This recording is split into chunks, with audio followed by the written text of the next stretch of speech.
I've done a little bit of testing here. I don't want to go in and like, we're not going to dive into every single control and just look at what everything does. At this point, most rigs are very similar, but I do want to go over some of the main things that I've noticed on the rig and a few things that you want to watch out for with this rig.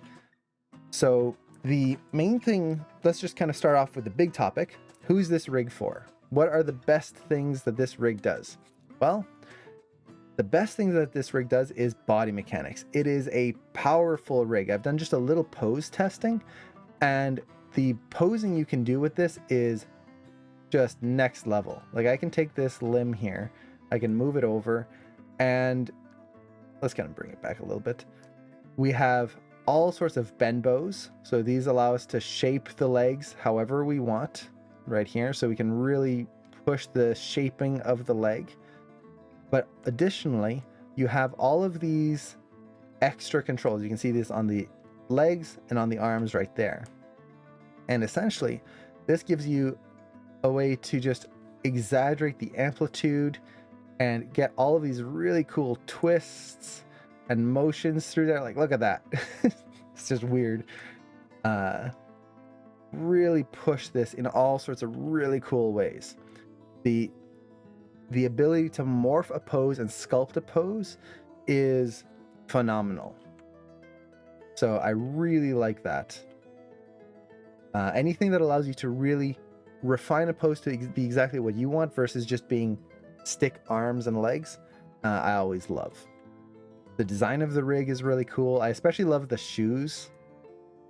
This is just one of those little things that I try to look for in rigs. Is you'll notice the toes point up here, slightly upwards. This is by default more normal than what you see in most rigs. Most rigs, you'll notice that the toes are flat like this on the rig. This is easier to work with because we don't have that extra lift on the toe, especially when you're doing like foot rolls and stuff. The problem with that is feet don't actually sit flat. If you actually look at most shoes, they curl up at the end like this. This gives a more natural foot pose. Sorry. Somehow I just got a cat hair in my mouth. I haven't had a cat in forever, and I still find cat hair all over the place, which makes me happy, but also is very sad.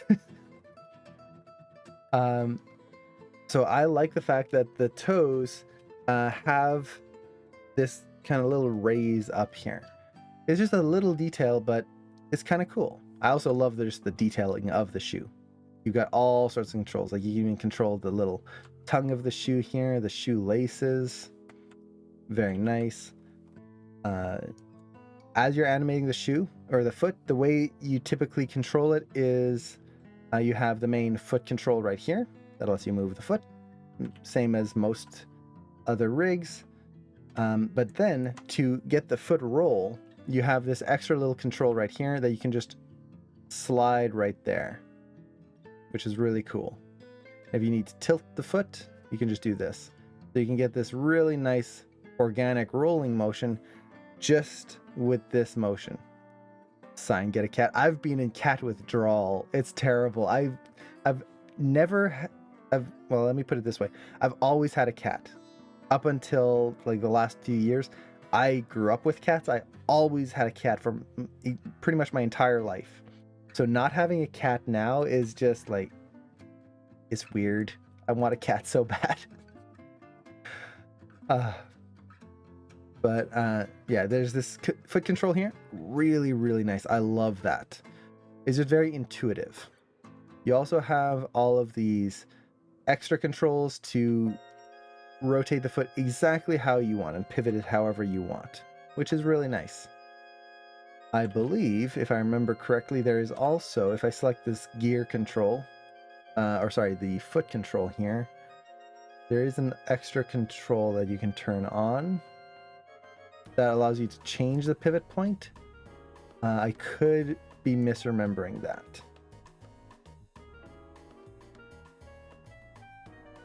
And then you have your bend limits and stuff to push the way it rotates there. And Argonaut, hey, how's it going? It's been a while. Haven't seen you on streams in forever. Hope you're doing well. Let's see. Speaking of cats, are there any appealing cat rigs out there and appealing dragon rigs? Not mean-looking dragons. Okay, let's actually take a little tangent here because that's a good question. For a dragon, I would recommend the Josh Sobel rig. I forget the name of it. If you go to Josh Sobel here, go to rigs. Oh yeah, they have no. Where is it? New site. Friggin' awesome. Let's go to characters. You've got all of these really cool mechanics rigs here, but the one that is really nice is Arc the Dragon. That's the name. That is a really great dragon rig. And you can see this is one rig and you can change the design of it. It's really cool. It's $12 for a non-commercial license, but that's not too bad. And it's got lots of cool features. So I would recommend that if you want a cute dragon rig. For a cat rig, I actually just saw a new cat rig on Animation Buffet. Let me check that out. So for anyone who doesn't know Animation Buffet, this is a great website run by Jean-Denis Haas, which we mentioned already on the stream. He's an amazing animator. He works at ILM. He actually did a shot using the Zio Rig that we're looking at today. That's just breathtaking. I think you can find it on his Twitter and his Instagram. But yeah, he's just an amazing person. He's got a great YouTube channel. Definitely check him out. And he's just super nice. I've talked to him a few times and yeah, super, super nice. So in here, this page is just a whole collection of rigs, mostly free, a few paid rigs. But I seem to remember seeing a cat rig. So there's the MIDI rig here, probably not what you're looking for. I think this was the one, the kit rig. So I've never used this. I haven't tried it. This might be worth looking at. So let me give you the link here.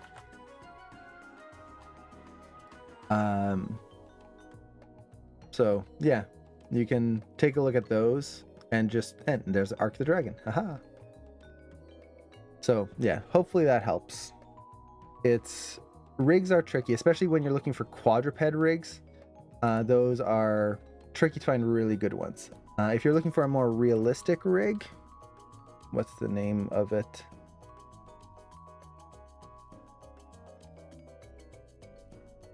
I always forget the name. Truong. Truong is another rigger. Got a lot of great rigs, a lot of free rigs as well. Right here. So if you're looking for like dinosaur rigs, you've got some great stuff there. This leopard rig is really nice. It's only $1. But then there's a cat rig. Right here, the Sphinx rig.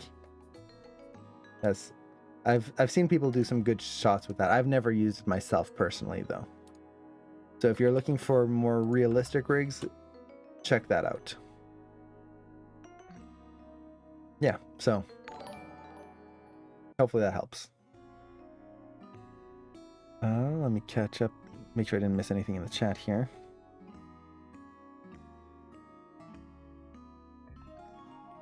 Oh, Kevin, I'm glad the Shotbinder link helped. I really like that page. I keep it open whenever I'm doing some cinematography stuff just to refresh my memory if I need it. It's really nice. Probably one of the best resources I've found for that kind of information. And Jupit, yes, tomorrow we're hoping to analyze the Turning Red trailer. We were supposed to do it last Saturday because we thought 2 trailers, they're a minute and a half long. We've got 3 hours to talk about it. There's no way we're gonna spend 3 hours on one trailer. As if that'll happen. And what it ended up happening, we spent 3 hours talking about one trailer and we had to skip over the last 30 seconds because, or like just go super quick because we took an hour or 3 hours to talk over 1 minute. Oh, terrible tangents and it was awful. I hope people enjoyed it. I hope we weren't rambling too much. Let's see.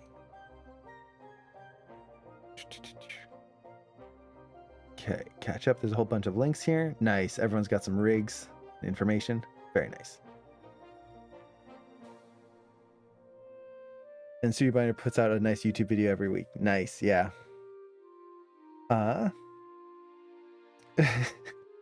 Yeah, there is that one Maya rig that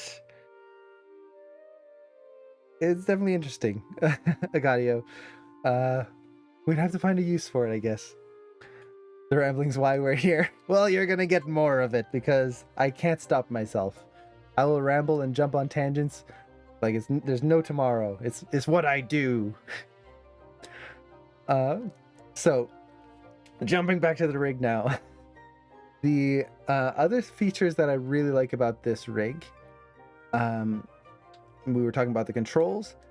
There's a lot of different offset controls. Now, this is not something that we've talked too much about on stream here, but if you look at the hands, you'll notice that there's 3 sets of controls for the wrist, 2 sets for the elbow.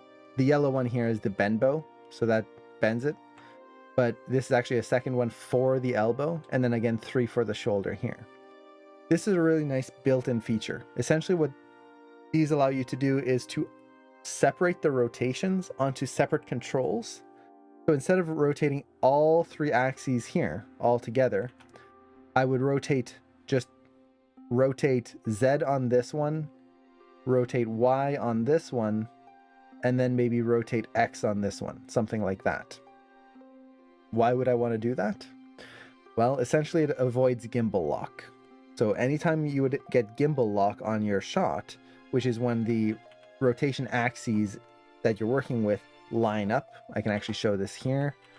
So right now we're looking at the rotation axis in object mode, so it follows the control. If I set this to gimbal mode, this shows us the true rotations. And if I rotate this, let's say, yeah, right here, rotate this far enough, you'll notice that my rotate Z and rotate X both line up here. Now, if I take my rotate X and rotate it, it's moving the hand up and down like this. If I use my rotate Z, it's doing the same thing. This is gimbal lock. I've lost one axis of control. My hand can't twist this way anymore by default. Now, if you're working with object mode, you're not going to notice that because I select this and, oh yeah, I can twist the hand this way. But look at the values. See how instead of just using the rotate X and twisting just that, all of the values are changing. X, Y, and Z are all changing together. What this means is that if you were to try and clean up your graph editor, your curves are going to be doing all sorts of crazy stuff just to make this happen. And this can lead to hands flipping and turning and making it impossible to clean up your arcs. So to avoid that, if you're animating a shot and you're getting that gimbal lock, what you can do is move one of the rotations onto a second control. So I could have my rotate Y just on here, and then on this hand, I'm just using the X and Z, or whichever way I would want to do this. And now I don't have gimbal lock. I can just animate things nice and cleanly. So it's nice that those are built in right away and you don't have to create those yourself. I like that. Let's see, what other cool stuff? Oh, this one I really love. I don't really use this type of control, but when they're well built, I really appreciate them. If you take the finger control here, this will actually allow you to do global positioning. So usually on a rig, you'll have like a master close control, a master spread control like that, which are okay. I don't use them aside from the cup control, which is what kind of bends the metacarpals, the bones in your hand downwards this way. I don't use those too often. With this control, if you take this and rotate it, you can see that you get a lot of cool control over the fingers, and very quickly I can get this more natural hand pose and just kind of close it, and ta-da, done. I've got kind of a relaxed hand pose right there. If I scale this, I can spread the fingers open or narrow them. That's really cool. Would I use this? Probably not. Mostly because I want to pose things out myself. And what this is going to lead for me is counter animation, where I pose out the hand here, and then I'd be going into the individual finger controls anyway to exaggerate the hand pose and kind of push my own take onto it. So I would just be fighting too many controls. What I would use this for is to create a quick, relaxed hand. So maybe I just want the hand to be not perfectly flat, and I know I'm going to pose it out later, but I don't want to take time to pose it out now. I could use this very quickly to get a nice non-default hand. Then later I would change it, like I would zero that control out and repose the hand manually. So yeah, like simple opening, closing, things like that you could do, but most of the time I would pose things out myself. That's just me. It's still very well built though. Okay, what else? What other really cool features? Well, there's a lot of cool props with this. So you have a spray can rig here that's really nice. They've got this little thing. You can squash and stretch it, and even the little spray head can be squashed and stretched, so you can actually animate him pressing it down. There's no particle emitter, unfortunately, so you can't actually get the spray, but that's not too hard to create on your own. They've also got this really cool clipper rig right here that actually works really nicely. So if I take this and rotate it, you'll see it actually functions, which is cool. That's really nice. So yeah, that's a nice little feature. The backpack rig on this is also really, really cool. You have a lot of controls on there. Only you could use that master hand control and then convert that to the individual controls.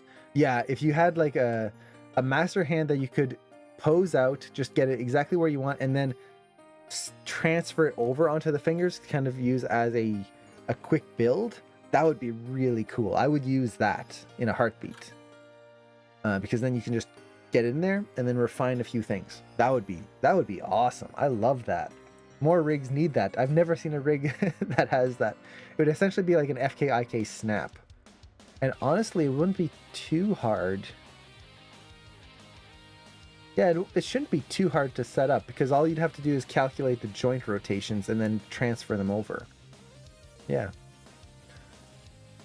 You could use locators to get the positions, but at that point it would probably be more work than to just pose things out myself. Like I could quickly just take all of this, rotate them down, and just start posing the fingers out manually. You've got this, which is your metacarpal control. So there we go. So bring that down and around. So it wouldn't take long to get a natural hand pose just with the fingers, but it would be nice if there was just like one button and you click and then you're done. And in terms of getting positions, yeah, you could use locators and use that as the world coordinates, but you should also be able to use the joints built into the rig. So even without having to add more, you'd have the world positioning of all the joints. Okay, so the backpack rig, really cool. You've got the props on the backpack here. This really cool rope rig, which it's not a full rope rig. It's just a tied, like a round circle of a rope. So you can't unwind it, but it is still really cool. You can get a lot of cool shapes with this. So if you wanted to animate just this rope overlapping and bouncing on the bag, got a lot of good control over there. Add some twist in there. Something like that. Really nice.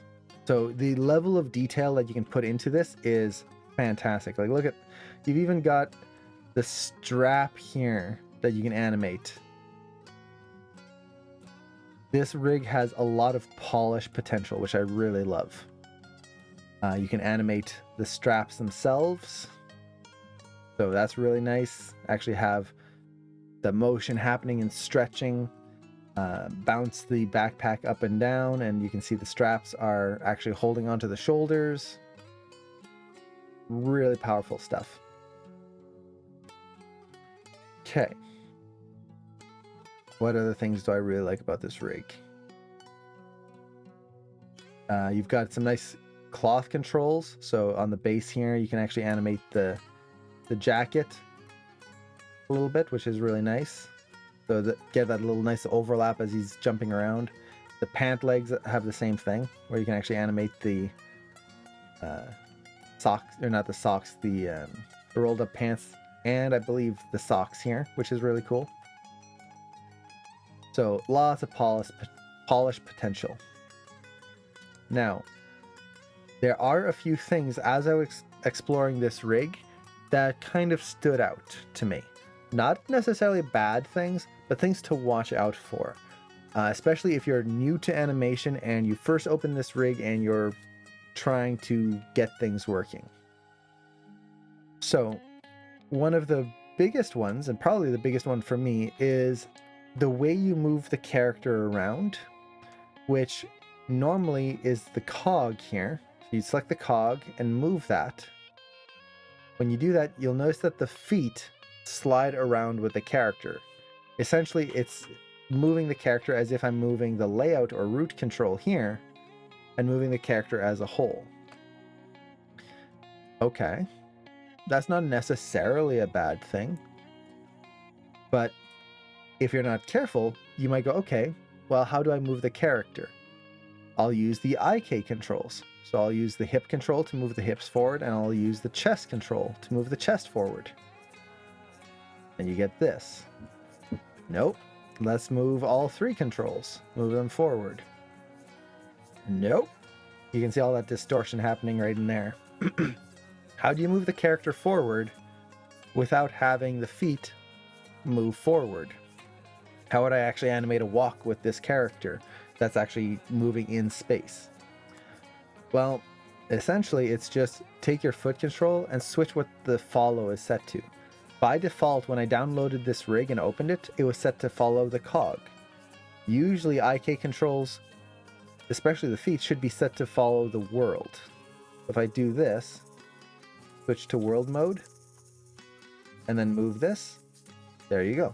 Now the feet stay behind. This is what I would expect default behavior to be. So if you download this rig and you're not sure what's going on, double check that. Okay, what else? Well, one thing that, as much as I love it, there are a lot of controls on this rig. You can see it. We're just looking at a huge amount of controls, which especially if you're new to animation, this can be an overload of information. We don't need to see all of this stuff. We don't need to worry about most of this stuff when you're first starting to animate a shot. You're just blocking it in. You don't need all of this. Now, actually, a good question. Is there a picker? I don't believe so. Let me double check here. Yeah, I don't believe there's a picker. And do I have the folder open here? Let me see if it came with any picker files. Where is that folder? There it is. No, there's no picker file. So there's no picker for this. So already with all of these controls, that's a lot of stuff to look at. I was so confused that the feet were following the body. Exactly. I was confused with that as well. It took me a while to try and figure out which control they wanted me to use before I realized that, oh, no, it's just that the feet are not set to world. So there's a lot of extra controls here. The nice thing with this rig is that you can turn these off. Now, they're kind of all over the place. So for example, if you select the foot, you can turn off extra controls here. So for example, I don't usually use these pivot controls unless I really have to. For example, the character is doing a tiptoe, like a ballet tiptoe. That can be very helpful. For the most part, I'm going to be using this control to move the foot around. So I don't need these ones available all the time. It just makes selecting the other foot controls a little harder. So I'll turn those off.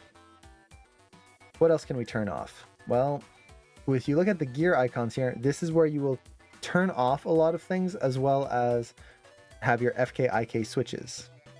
Now, isn't there a layer called extras? Yes. So you'll notice that there are some display layers right here. So if I want to turn off extra controls, I can do that right here. The problem is that it turns off some controls that I might want to use. So for example, I like having bend bows available a lot of the time, especially when I'm doing a more cartoony shot. This control, as much as it hides some of the extras I don't want, it also hides some of the extras I do want. So with this, and like this is all your main controls. Suddenly, like, I wouldn't be able to animate the character. So is it a bad thing? Not at all. It's just, for me, it's not exactly what I need. Now, I could create my own display layer, but this rig already has everything kind of built in for the most part. So for example, if I select this gear here, I can turn off the deformers right there on the legs. So now I don't see any of the deformers. Or if I still want to see the bend bows, I can just select these controls here and turn off the wave and volume controls. These are just the extra, like this control, which great, but don't really need to see. So I'll just turn those off right there. Same thing with the arms. So take all of these, turn off all of that. That simplifies it already quite a bit.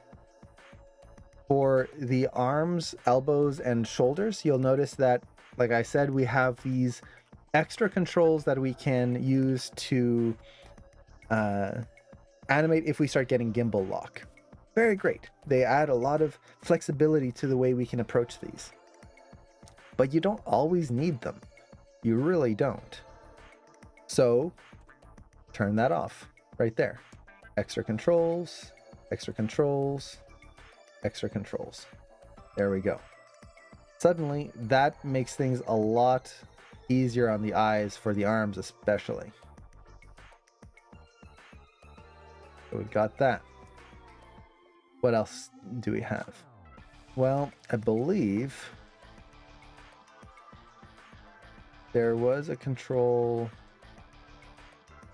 Where was it?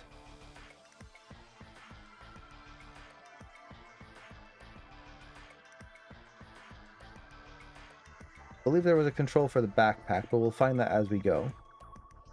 The next thing that can help is turning off the face controls. So if you select the head control right here, at least for the start, turning all that off can really help simplify your first pass of posing, and then you can do a face pass afterwards if you want. So we've got pretty much the rig set down quite a bit already, and this makes it, at least for me, a lot easier to focus on the controls that I want to pose and not everything else. Now, if I want to go even further, I can just turn off the extras right there like we talked about before, and now even simpler. Especially on the legs, you can see how much easier that is to look at. Now, what else here? Well, for me personally, I would like to turn off the backpack controls. So you could do that here, just turn off the visibility. The problem is that's turning off the visibility on the actual main control itself. And now that it's turned off, I can't select it anymore. So that's not too great. So I wouldn't use this visibility right here. Instead, what I would do is take this control and just add it to the display layer for the extras. And there we go. Now that cleaned it up as well. What else would I hide? So this rig has these great hip controls. Honestly, this is for polish and for refining a pose. Our hips do not move this way. This would be essentially like if your hip had a clavicle control. Our hips don't have that. But they are great for shaping the rig, kind of like a bend bow. On my first passive animation, I could have that active, but it's not necessary. So I might add those with the extras as well. The clothing controls, don't need to see those. Clothing I usually do in a pass after most of my blocking, unless the character is actually doing something important like pulling on their shirt or moving their clothes in a specific way. I will animate the clothes after everything else. That way it's not getting in my way and I'm not having to redo a bunch of animation. So let's take that and add that in here. The IK controls we want to keep active. Now I will say this rig has really nice IK controls. I don't believe this rig has an FK spine. It's only an IK spine, but it's well built. What I mean by that is when you rotate it, the character, even though it's an IK, is bending from their lower waist instead of from their upper chest. That's the typical behavior you'll see with IK, is that they bend from their upper chest area, and then you have to translate things around. Because this bends from the lower waist, we get much more natural rotations right away, and from there I can translate it if I need to, which is very nice. I really like that. It kind of mixes the best of FK and IK, which is really cool. Let's see, when I want to animate, but my PC is too bad to show the animation smoothly, how can I get the pacing right? The best thing to do is to use proxy mode if you can. Turn off as many of the extra assets you need. So if you have a lot of things in your scene, turn off the things in the scene. Try to change the lighting. So in your viewport, go to your shading view, set it to flat shade all. Essentially what that does is you'll notice that we see all the facets on the rig instead of nice and smooth. That speeds up the rendering in your viewport. Turn off any lighting in there, make sure there's no ambient occlusion or anything like that. What else?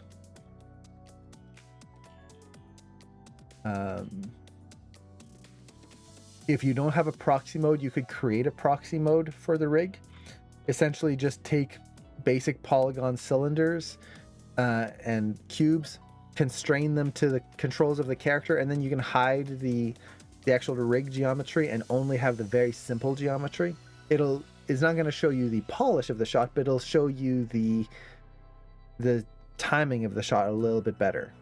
The other thing is play blast. Do a lot of play blasts. A lot of animations, or especially like Maya, for example, Blender's the same way. You don't get one-to-one playback when you hit play in the viewport. It just doesn't happen. It's getting there, and it's going to happen fairly soon, actually, it seems like. But at least until that point happens, and if your computer is not powerful enough, what you want to do is do a play blast so that you can see the shot in real time, how it actually looks. I still do that. Even though I can get close to real-time playback in my viewport for a lot of shots nowadays, I will still rely on the play blast as the main timing tool that I use, because you never know when something in the viewport will just speed up or slow down a little bit, whereas a play blast is a video file. It is a consistent speed regardless, which is really nice. So hopefully that helps. Okay, now going back to the rig here, what other controls don't we need to see? These gear icons, these are basically the FK-IK switches, so I'll normally have these available. If you know that you're not going to be switching, you can turn those off right there by putting them into the extras, so right there. Cache playback is very nice. It's not super reliable though. A lot of people I've seen start using cache playback and it's like, oh, real-time playback in Maya, yay! No, it gets close and it's better, but on most rigs, it's not going to be actual real-time. There's actually a little bit of a delay. Like I've compared a actual full play blast versus the cache playback on a simple rig, and there's still a slight timing variance. But it's a great way to get as close as you can in the viewport. At least get an approximation. That way you're not having to play blast as often. And it really depends on your RAM and, like Mark, you mentioned there, as long as it doesn't slow Maya too much. When I'm streaming, for example, I can't really use cache playback unless I'm animating a very short scene, because it just slows everything down along with all the streaming software I'm using. When I'm working alone, then it's fine and it works pretty well for the most part. So yeah, and there you go. A to the J with the links, always with the links. Now, let's go through here. So what other controls don't we need? Well, there's these cool zipper controls. So we've got a little zipper control here, as well as right here. This is a breath control, which is really nice. The breath control, would I have it available the whole time?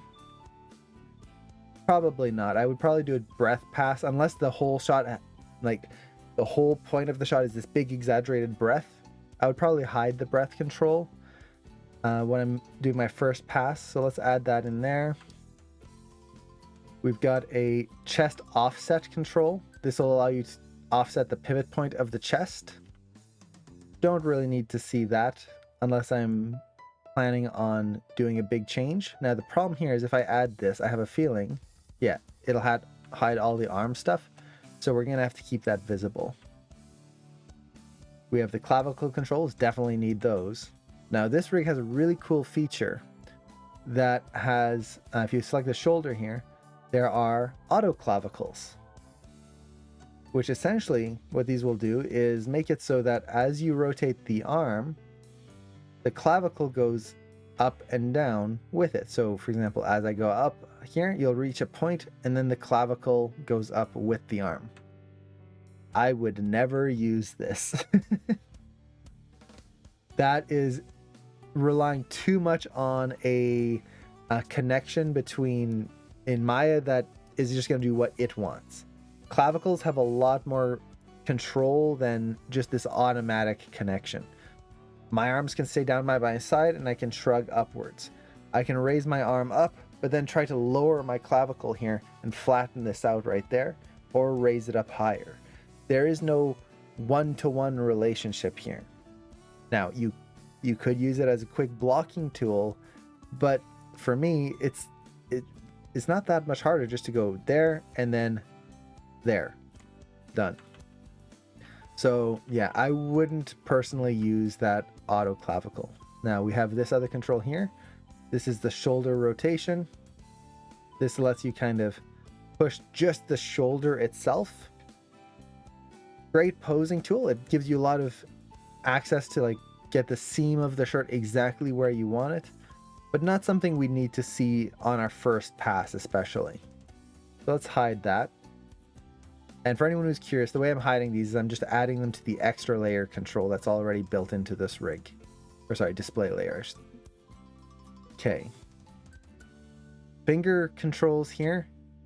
I might use, like I said earlier, if I want to do a quick hand pass, but if I'm trying to be like do a good first pass blocking where I'm posing everything else out myself, don't need to see those.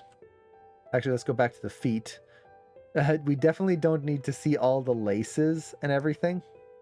So all of these controls right through here, which there. All of these don't need to see. So let's add those in. There is this motion root control. This is for video games. This helps you track the root motion, and this is what the game engine would use to calculate the character moving forward. We're not going to be using this for this shot here, so we can add that in there. What else? Our knee PVs. Knee PVs is where the knee is pointing towards. What's really nice about this rig is it has a lock feature, which will lock the knee to that PV, so you can place the knee on the ground and it'll lock to it. That's really nice. I love it when rigs have that. And Sir Venus, hello! Okay, so at this point, we've got most of the body pretty much checked out. I didn't go over this control. This is just a spine curvature control. Very nice to have when you're posing a character out. It'll help get you that line of action in there. Now, going up here, we have ear controls. This is okay, but honestly, I wouldn't use this as my first passive animation to animate the ears. You also have a nice earring control here, which is just a nice little detail. What else do we have? Actually, let me check something here. Something is changing over there. See how I move that earring? And something's moving. There's some extra piece of geometry weirdly in his neck. Where'd that come from? Oh, it's his other earring. Well, that's interesting. That should not be happening. when you move the earring on one side, it moves the earring on the other side. Well, yeah, that should definitely be disconnected. Let me see if I can find it in the outliner here. Okay. So let's find the head control or the head mesh here, and we have earring 1. Yeah, you can see both earrings are connected as one earring. What you'd have to do is separate these out and then reconnect them if you wanted to fix this yourself. Which actually brings me to another point. Let's actually go on to the backpack. In terms of controls, this is another thing that I noticed was kind of missing, is you have these really cool props. You have the bolt cutters and you have the spray can. Really nice. I love that. The fact that you have the character with a backpack, you could take off these props and then start using them.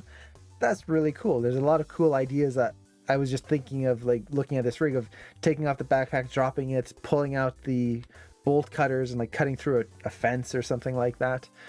That seems really cool. The problem here is that you can't actually turn off the visibility of the props on the backpack. So if I wanted to have this shot here where he takes off the bolt cutters, I can move these here, but you can see these are not the rigged bolt cutters. These are just a stationary kind of backpack version. But if I turn off the visibility, it just turns off the visibility of the control, not of the prop. The spray can here, if I wanted to have him pull the spray can out of the pocket, I can't have him pull it out because that's moving the whole pocket. And once again, the visibility is only doing the control. So how do I get him to pull out the spray can from the pocket or have him remove the cutters from the backpack? Essentially what you would need to do is go into the rig here, go into the rig mesh, and under the backpack, just find the spray can there and turn off the visibility here or the cutter here. There you go. So you do a visibility switch. You'd animate the can in the backpack, just leave this on. As he's about to pull it out, you can then, on one frame, turn this off and bring this one back into place. Essentially just boop, put it right there, and boop, he pulls it out and no one's gonna know. So you could do that. The big thing though is that you have to turn this off in the outliner. What's the point of making the visibility control turn off the visibility of the control itself? I'm assuming it's most likely that it got, for lack of a better term, forgotten. Where normally any object I create, so if I wanted to create my own control, like a NURB circle right here, the visibility control is active. It turns that on by default.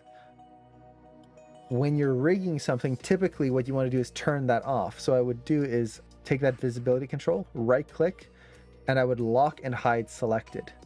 Now, if someone takes that control, they can't turn off the visibility, it's gone. I'm assuming those controls just didn't get, like that didn't get hidden here. Like this should be locked and hidden. Now, because I have this referenced in, I can't actually lock and hide it on the rig here. But if I opened up the rig, I could make those modifications. So it's not, I wouldn't consider it a mistake, it's just left behind. And it's not bad if it gets left behind because we don't have to animate it. But for kind of a polish on a rig, kind of like how we can polish animation by getting the little arcs in the mouth and all that like fine detailing, for a rig, to me, the rig polish is going through and getting rid of anything that people won't use. So for example, the visibility here. No one's going to use that because there's no point to it. It just turns off the controls and then we have to hunt for the object in the outliner to find it again. That's just more work and a hassle. You have like the scale control here. The scale control doesn't do anything. It's scaling the actual controls, but not the geometry. So all of this could be hidden, locked and hidden. Don't need to see it. So yeah, is it bad that it's there? No, it's just we have to be careful about it. Okay, so what other controls? And actually, let me, just for the sake of it, I'm going to turn these back on here and turn on the wave controls again.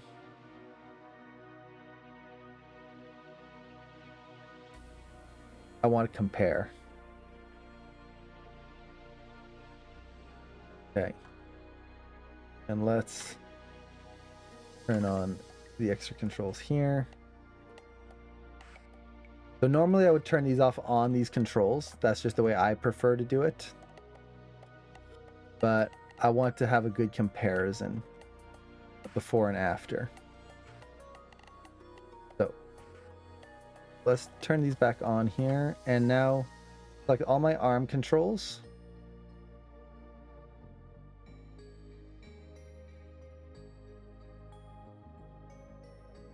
Let's get rid of the hand controls right there. And there.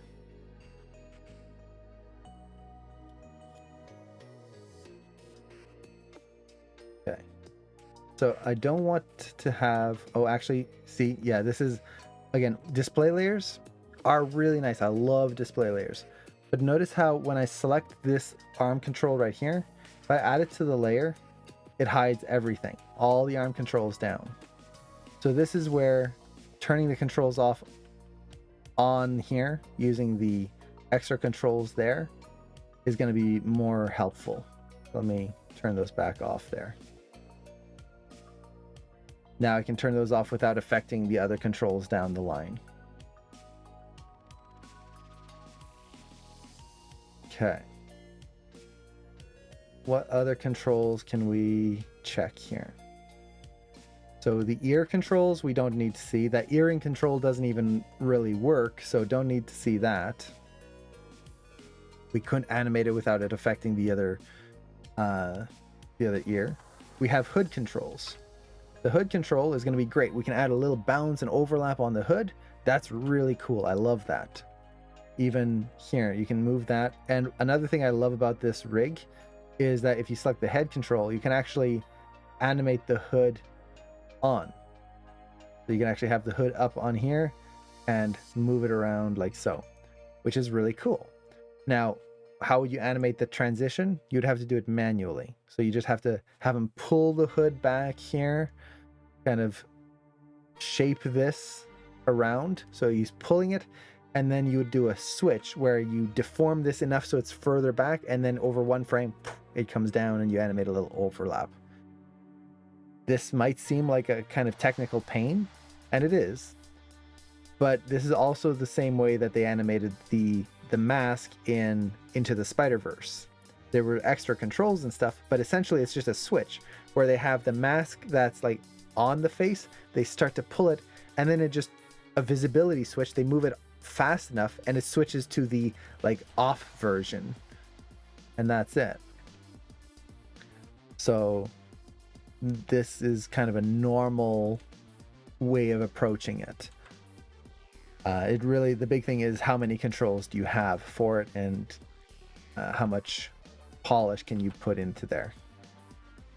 So all of these hood controls, we don't need to see. Normally, if the hood's going to be down the whole time, I'm just going to animate the overlap on the hood after I've done everything else. So let's add those in as well. We've got neck control. This is going to be very important. We've got the mohawk controls. These are really cool. We can just animate the mohawk and add a little bounce to the hair. Really nice. Is there anything important on here that we have to watch out for? Not really. It's just hair controls. Don't need to see these until the end. Like that. Already we're getting much cleaner on this rig here. Okay, what else do we need? Well, we've got these pink controls. These are the stretch controls of the face. And this is really nice. You can add squash and stretch, push the line of action. Very, very nice. I will say though, you have to be very careful with these controls. Specifically because on this rig, they are not keeping the mass of the head in play. So if I'm just doing something like this, the mass stays fairly consistent. So what I mean by that is as you stretch, it gets thinned out. As you squash, it widens out.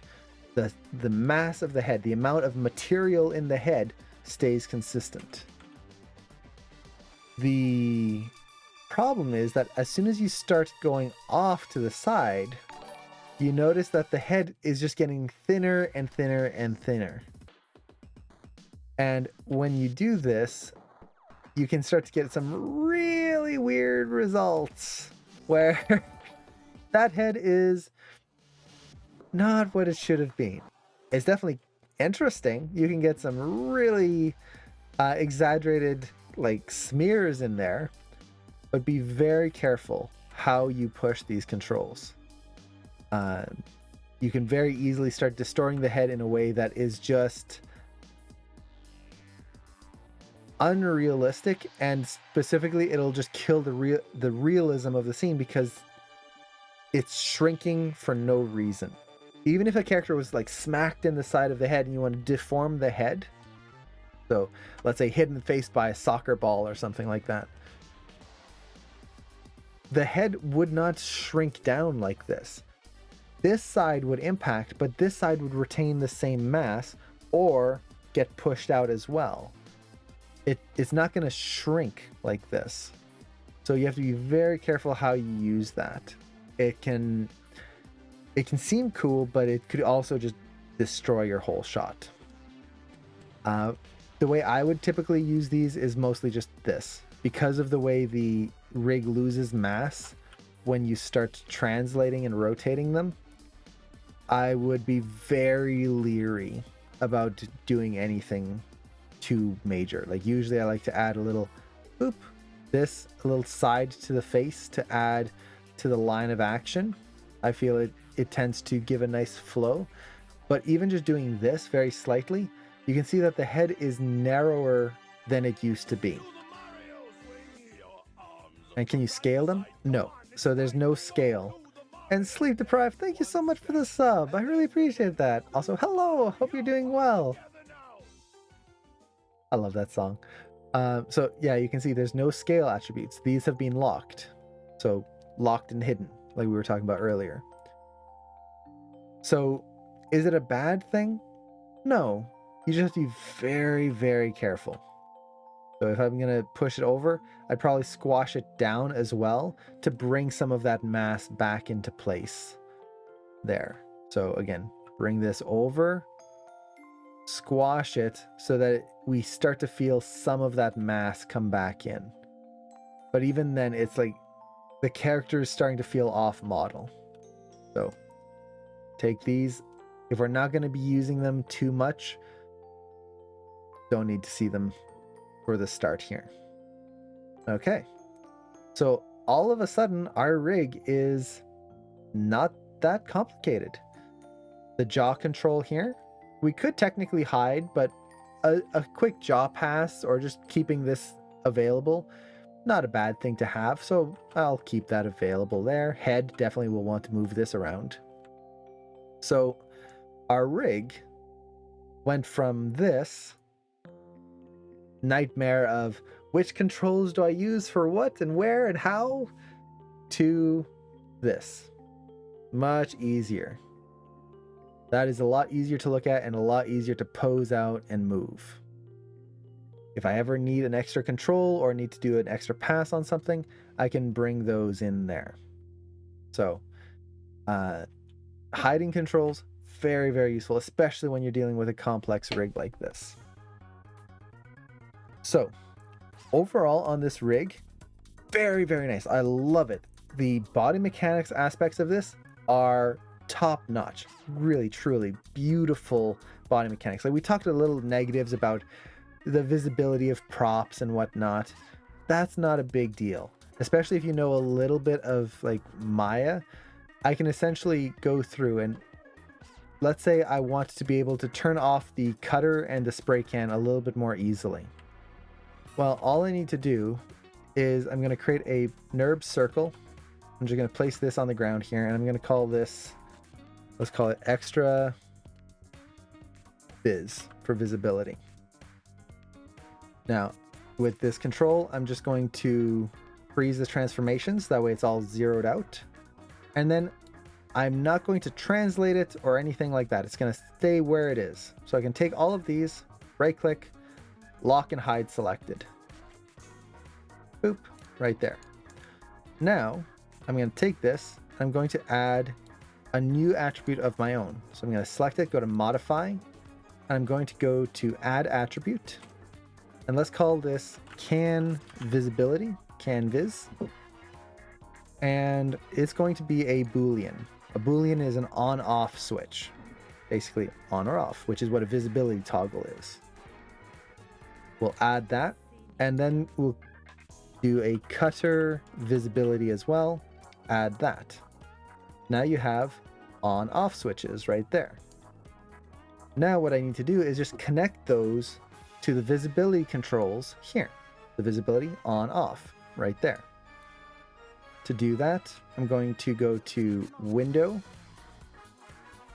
and then go under General Editor's Connection Editor right here. And I'm going to connect these so that the control here that I've created is on the left side and the objects I want to connect to are on the right, essentially because I'm connecting from here to there. You can see this button here. I can swap it, but by default, it's from the left to the right. So let's find our visibility. And hey, Kath, how's it going? Thanks for the sub. I really appreciate that. Thank you so much. And Adam Wilson, hey, it's been a while. Hope you're doing well. Hopefully you've done some awesome animations. It is a gorgeous rig. It is really cool. So let's say I want to finish this up. So my can visibility now, I want to control the can. So spray can right here. I'm going to reload the right. And my can visibility will control the visibility right here. Like that. And you can see it turns yellow. That shows that it's connected. Now, I also want to connect my can visibility, or sorry, my cutter visibility here to the cutter here. Reload right, visibility. There we go. Now, with this one control that I've created, boop, I can turn the can on and off, the cutter on and off, right there. And it took me a few minutes to do. If I was just to do it right away, it would take me a minute to do. So, is it a big deal that those are not visible? Not at all. Or that you can't turn them off by default? Not really. You have a lot of control in a way that you can just quickly set all of this up and you're done. So with that, let's see. Oh, coming back from holiday, nice. That's awesome. I've been wanting to go on holidays for a long time. One day. Holidays is, especially when you get a good vacation, a good time to just relax. There's nothing like it. I'm glad you got that time for yourself. Okay, so we're going through here. So we've set everything up. We've even made our own custom control. Let's actually go to the facial controls now. So the facial controls are going to be very important, especially when you're thinking of buying this rig. Like we went over already, the body mechanics aspects of this rig, brilliant, beautiful. I love them. Let's go over the facial and see how that works out. So by default, we have the jaw control visible here. Good jaw control. There's nothing wrong with it. We can seal the lips right here. So you get that nice like seal motion here. The lips closing. This is a really nice control, especially when you want to just get that kind of pucker shape there. You can see just how it pushes that pose into a little bit more of an appeal. Not that this pose is super appealing already. I just yanked the jaw over to the side. But that's a really nice control to have right there. Your eye controls, pretty standard. You have your master control right here. And you can see as soon as you move the eyes, the character feels so much more alive. And then your individual eye controls there. That's about it. Not much to say there. But if we go on to the head control and turn on the rest of the face controls, We've got a lot of different things to look at. So let's actually start from the top and work our way down.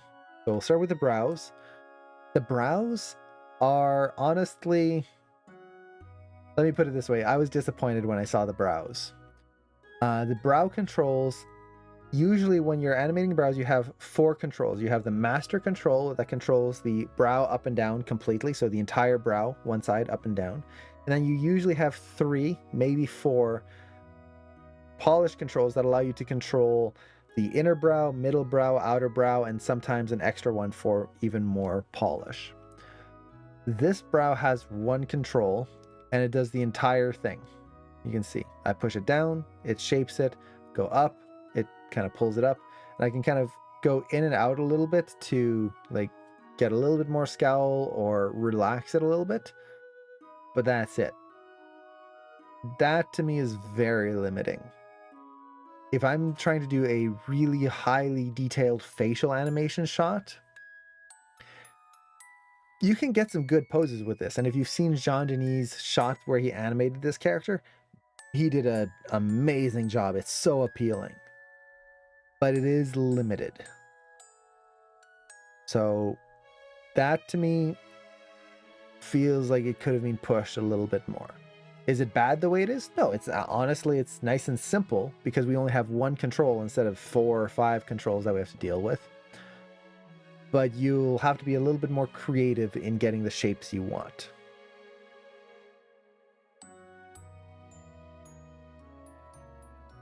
And interestingly enough, if you actually look at the controls on the right, there's only 2 translate X and Y.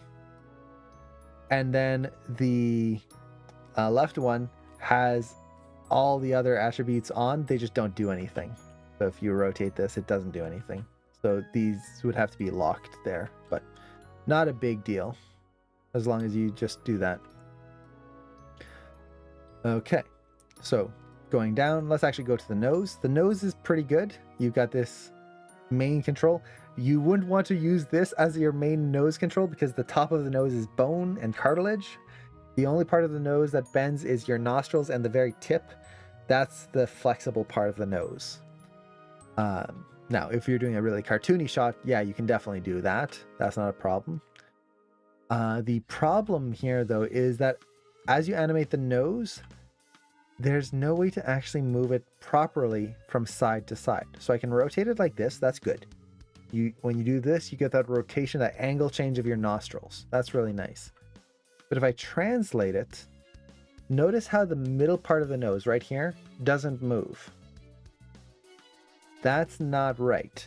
Let's go full screen here. If you see that middle part of the nose, when I do this, it moves. It moves a lot. You can see the whole lower half of my nose from here, which is the end of your cartilage right there. The end of the bone is right about here somewhere. End of the cartilage is right about there, and then you have the squishy bit at the end of the nose. That whole section there moves. And when I do this, you can see, like, look how far that's moving. If I put my pen here, I can get it way off to the side. This does not move. So automatically, when I want to get my character to do a kind of grin to the side, that's going to be hugely limiting to me, getting the facial animation in there. Is it a big deal? No. It just means I'm going to be able to exaggerate less. I'm not going to be able to do a really cartoony, exaggerated facial expression. I'm going to have to keep them a little bit more neutral, a little bit more... I wouldn't say neutral. That's not a good term for it. Just a little bit more reserved, I guess you could say. You can't go as big as you could with certain other rigs, like, for example, the Apollo rig, where you can just move everything around and do whatever you want. Does move when boxers get hit on the face? Yeah, so the cartilage here can move when you get hit in the face or like punched. If it does that, usually it'll crack or you're going to break your nose and then you have to crack it back into place. Usually it's just the end of the nose here that'll move, unless it's a very hard force that would take that to move, and you're going to feel it afterwards. So nostrils, kind of limiting, or I should say nose. Then you have nostril controls. These are fine. Essentially what we would need is one extra control right here to control that, or the nose here the weight of this section would have to be attached to this end of the nose there. And then you have the sniff control, which is essentially that. I wouldn't use this personally. So this is just kind of to create a quick sniff motion. Our nose doesn't move like this. When you sniff, your nose expands out. It doesn't go upwards because there's no muscle that pulls up. It just kind of opens up. It flares. And the middle part doesn't move.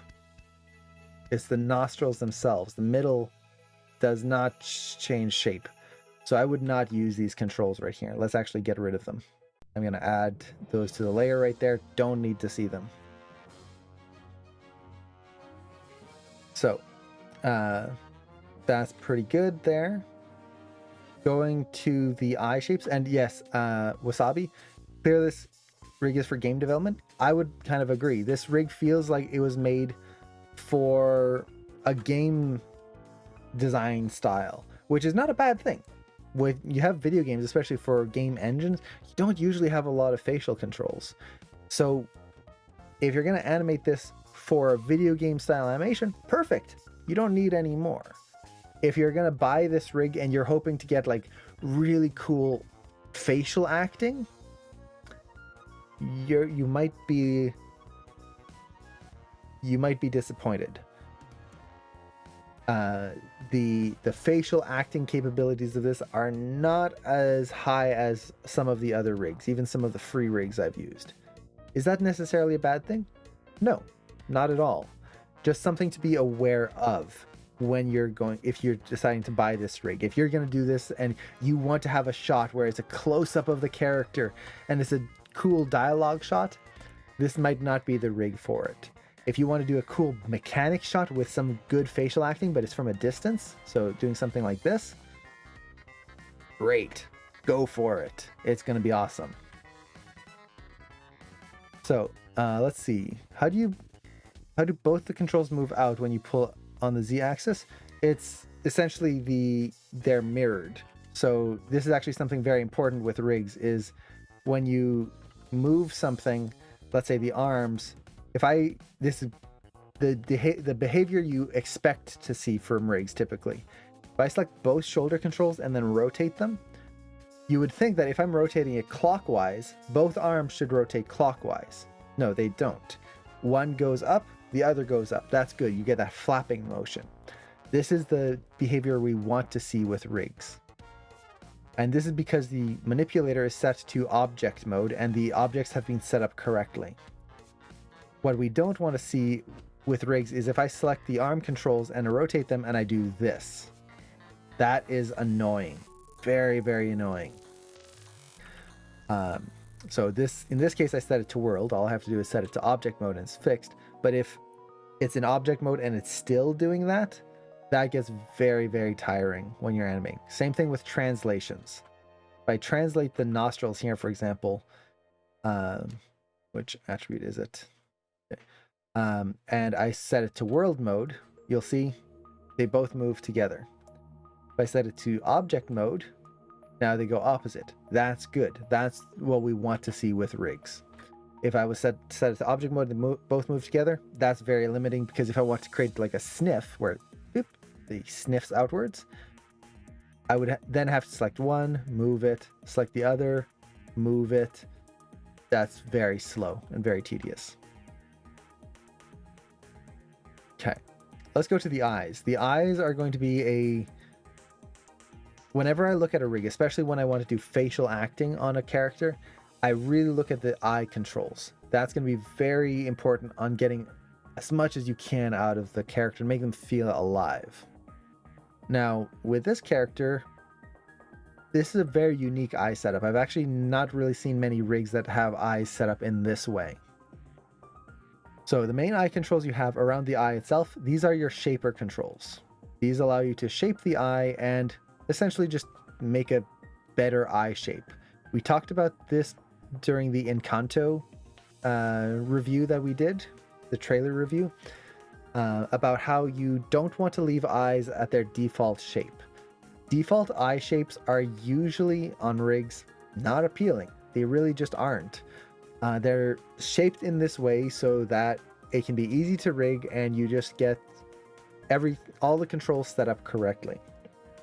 But it's kind of this default bland expression. It's just totally neutral, like having a character in a T-pose.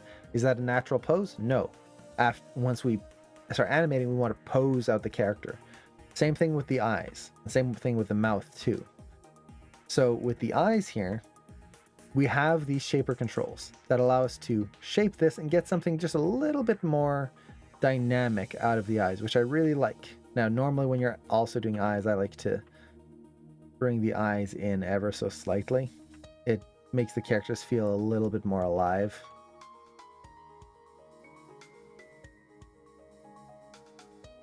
Let's cross just a little bit more.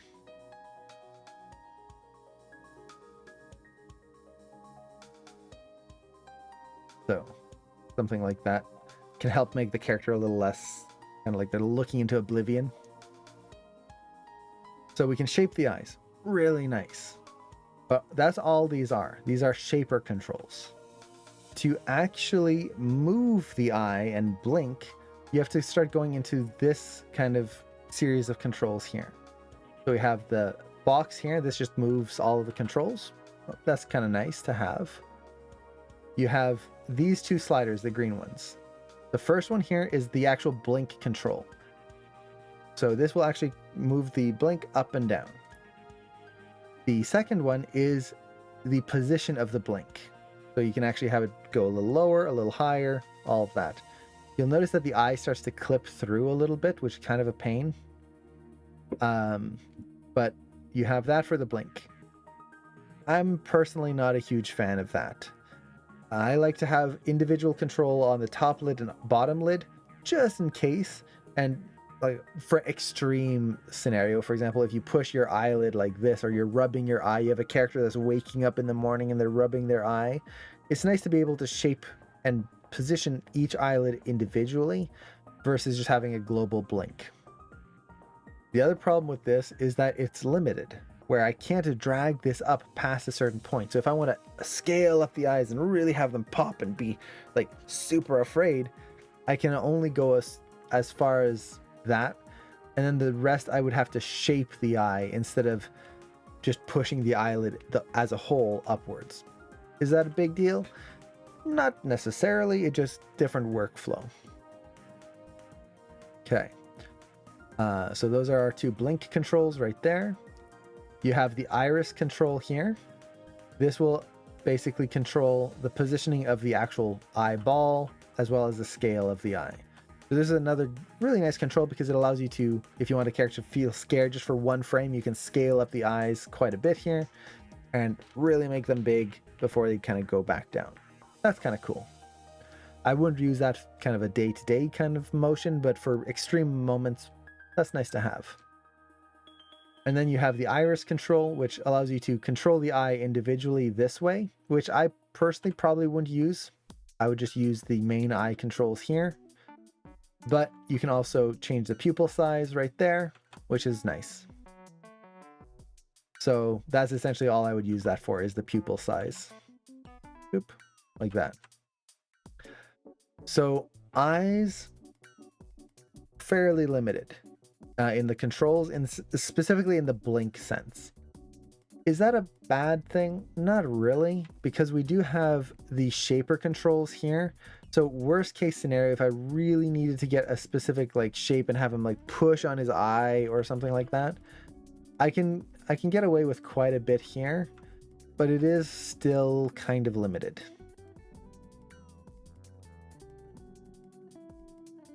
So we can kind of push things around here. The other thing that we're kind of missing is the lower lid control. You can see if I bring the lower lids up here, especially let's kind of set this back, and I'll blink the eye and bring that lower lid up. See how much lower lid we're getting here? Usually when you see that much lower lid, it means that the cheek is being pushed up with it. Now we do have this cheek control here, but if I push this, this is actually moving the cheekbone versus moving the skin above the cheek. And I can't quite get that like pressure in there that I would normally want. Like, I would want to be able to push this up a little higher, right up there. Is that a big deal? Not really, but something to, again, be aware of.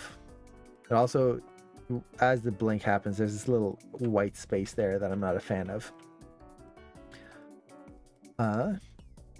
If you're far enough away, you won't even notice it. Kind of going through the other cheek controls, we have this one. This is the puff control. That's actually very nice. It works really well. So this is great for just like puffing up the cheeks, or when you're doing a B or a P mouth shape, getting that B and that pop in the cheeks. That's really nice. You have the mouth corners here. So the mouth corners are, I will say, a little limited. So you can't really go too far with them. And more specifically, like you're kind of locked at this range. Like I can't bring the mouth corner way down, and my camera just froze. I don't know why my camera's been freezing on streams recently. So I'm kind of locked in this range of the mouth motion. Is that bad? Not really, because any further and the rig might start breaking. So they just lock the controller at the point before it breaks. That's not a bad thing. But it does mean that you're going to have to be careful how far you want to exaggerate. Essentially what it means is I would try to exaggerate more inwards, so the character's mouth gets a little smaller, so that it makes the wider parts feel wider. Not necessarily a bad thing, just something to be aware of. Now, the biggest thing with the mouth that I noticed is that there's just no side-to-side motion to it. So I can take my mouth and go there and there, side to side. The whole mouth shifts. Now, it's also squishing at the same time, but we have that range of motion. With this, we have the mouth control here, but if I try to move these, you can see that the corners don't really move. The corners are kind of stuck together. If I try to take these and shift them over, it's not shifting the mouth. What this means is if you're animating a character from a 3/4 perspective like this, you can't move the mouth over to the side and get something like this, where I'm looking in this direction, but the mouth is kind of facing towards camera still. I can't do that. And that's very limiting in a lot of the facial animation that you can do and lip sync that you can do. The most I can get is something like that. Is it a bad thing? No, just something to be aware of. And then you have the actual shaper controls here. These are pretty good. So we can get that nice shape in there. The main thing to watch out for is when you start moving the mouth corners, it can start to get a little weird at times. I was doing some extra like pushing, and there were a few shapes that weren't quite working, but overall these work very nicely. You get good curves, they move in an appealing way, and then you can take the teeth and rotate these, which is really nice. Get that nice shape in that mouth there. You have the tongue controls, very nice. So yeah. Overall, the mouth, the really limiting part is just that you don't get that side-to-side motion. If it wasn't for that, it would actually be pretty good. You also don't really, let me try this. How far can we push it out? Okay, good. You can push the lips out. It's always important to be able to push lips outwards, so that way you can get the ooh shapes in there. And then we do still have that lip seal, which can help kind of exaggerate that a little bit more. Boop, boop, boop, boop. So, in terms of facial animation, I wouldn't classify this rig as a great like lip sync dialogue rig. It would be kind of limited and hard to get certain shapes, especially in the eyes, the lower lids. It'll be hard to get a line of action in the face that's super appealing. But for a action-based scene where you just need simple expressions, have the character angry, happy, and just emote, more than enough. Especially if it's going to be kind of a full body shot or even a medium shot. More than enough. So, with all of that, Is this rig worth it? So keep in mind, for anyone who doesn't know, this rig is the Zio Rig. Let me actually bring back the page here. So this is Zio Rig, and it is about $30, $35 if it's not on sale. And here's the link. So is it worth the price? I would say yeah. If you're looking for a good body mechanics rig, something to do some really cool shots and just some stylized motion, it's super appealing, and there's just a lot of controls to do amazing stuff with. It's just a really cool rig. And once again, I would highly recommend checking out Jean-Denis Haas. Look at his, I don't know if he posted on YouTube, but his Twitter or his Instagram, he did a shot with this, and it is beautiful. You can see just how much appeal you can get out of it. It's a wonderful rig. I almost dropped my pen there. Wonderful rig. If you are looking for a good acting rig, specifically like facial acting, something to do like, let's say you're an animation mentor or anim school, and you want something a little different to do a good dialogue shot with, I wouldn't use this rig. You're going to fight it a lot more, I think, than what you would want to for those types of shots. If you're going to go for a dialogue shot and you want to pay for a rig, I would recommend going the Apollo and Artemis rigs. Even though you have to kind of make some clothing for them, you're going to have so much beautiful control on that face. So yeah, overall, I really love this rig. And especially if you simplify it down, it's not too hard to approach. Like if we look at this, that's not too bad to animate, especially compared to this, which is the default when you open it up. This is very heavy to look at. So this kind of goes with any rig. When you look at a rig at first, certain rigs are just like a nightmare to look at. There's so many controls. And if ever any of you have had to animate a dragon, those are one of the worst. They have controls everywhere. So many controls. One of the key things whenever I start looking at a rig, especially a new one, is to go through the controls and find out which ones you actually need. Because more often than not, you actually don't need to see most of the controls. There are going to be some controls that you want at certain times.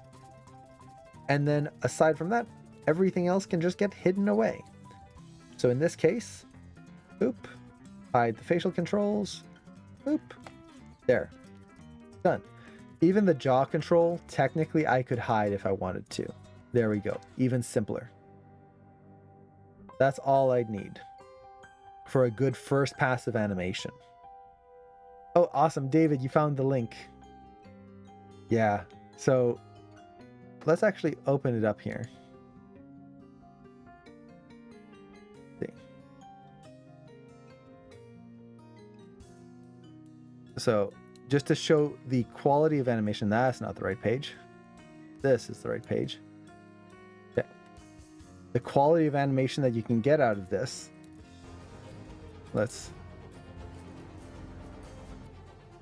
Like, you can see beautiful animation. Jean-Denis is just an amazing animator. Awesome guy as well. Hey, look at that. That quality in there. It's just cool. He did an amazing job on that. So let's just kind of take a look here. Like you can see the facial expressions, are they bad? No, not at all.